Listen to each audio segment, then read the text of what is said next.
Hi, I'm Daisy Woods, and for this week's author study, I have chosen Roald Dahl. Roald Dahl was born on the 13th of September in 1916 in Landolph, Wales.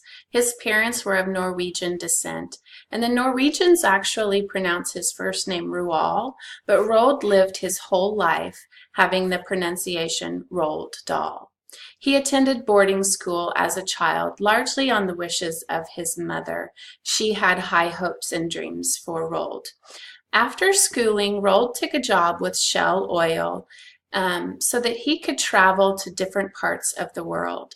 He mostly worked in Canada and East Africa, and he worked with Shell Oil until World War II erupted, when he enlisted into the Royal Air Force. Roald was a fighter pilot and continued this work for several years, despite a helicopter crash that he survived that had him spending about 6 months of recuperating time. Roald was married for nearly 30 years to his first wife, and together they had 5 children. His second wife continued out Roald's legacy through the works of his museum and story center, as well as his children's charity. His children's charity worked to provide health care to all kids in the United Kingdom, regardless of their ability to pay. Roald died on November 23rd in 1990 at the age of 74 and was buried in the same village that housed his museum. James and the Giant Peach was Roald Dahl's first children's book to be published, and others of his best-known works were Charlie and the Chocolate Factory, Matilda, the BFG, which I'm going to read to you today. The BFG was known to be Roald Dahl's favorite book, and many of Roald Dahl's stories went on to the stage and big screen. He also wrote for television series like The Gremlins, Alfred Hitchcock Presents, and Tales of the Unexpected. So today I'm going to read out of the BFG, and this book was illustrated by Quentin Blake. And in the book, before Roald starts, he outlines the characters, humans, and giants. And I just thought that that was kind of neat. Let me see if I can get a better picture there for you guys. So the first chapter is entitled The Witching Hour. Sophie couldn't sleep. A brilliant moonbeam was slanting through a gap in the curtains. It was shining right onto her pillow. The other children in the dormitory had been asleep for hours. Sophie closed her eyes and lay quite still. She tried very hard to doze off. It was no good. The moonbeam was like a silver blade slicing through the room onto her face. The house was absolutely still. No voices came up from downstairs. There were no footsteps on the floor above either. The window behind the curtain was wide open, but nobody was walking on the pavement outside. No cars went by on the street. Not the tiniest sound could be heard anywhere. Sophie had never known such a silence.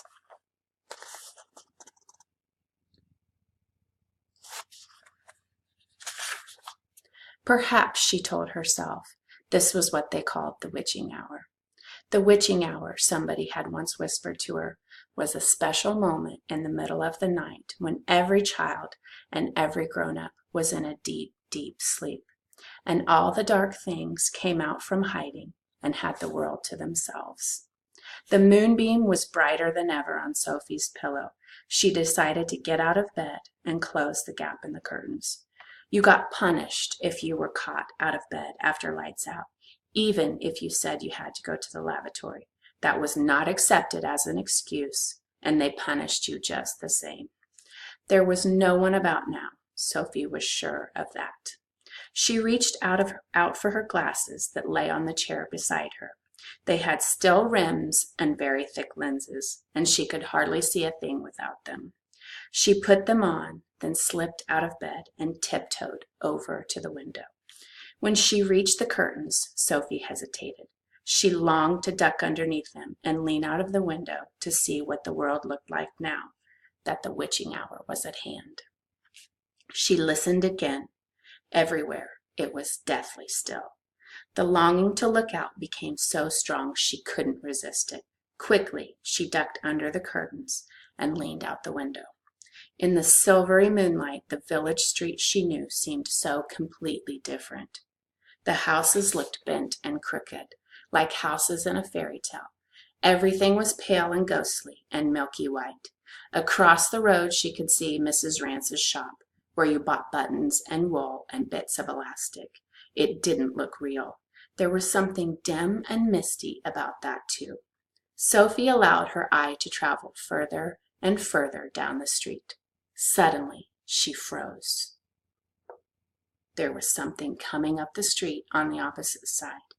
It was something black, something tall and black, something very tall and very black and very thin.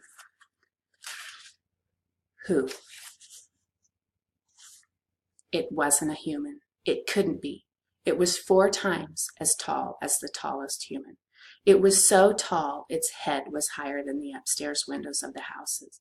Sophie opened her throat to scream, but nothing came out. Her throat, like her whole body, was frozen with fright.